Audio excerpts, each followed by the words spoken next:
Okay, we got our billet forge welded a second time and drawn out into initial bar.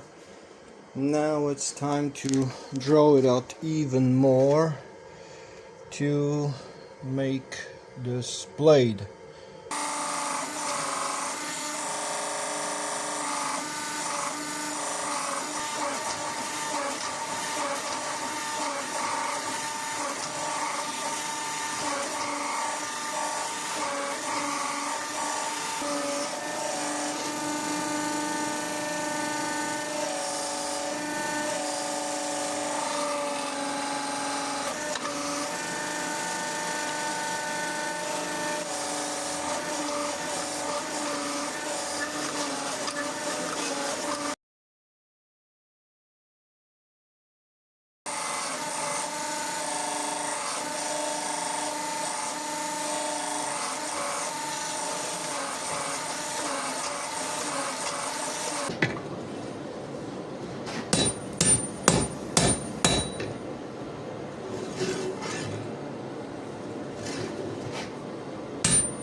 Well, we ended up first phase of our project, and we have over 200 layers Damascus blade forged out.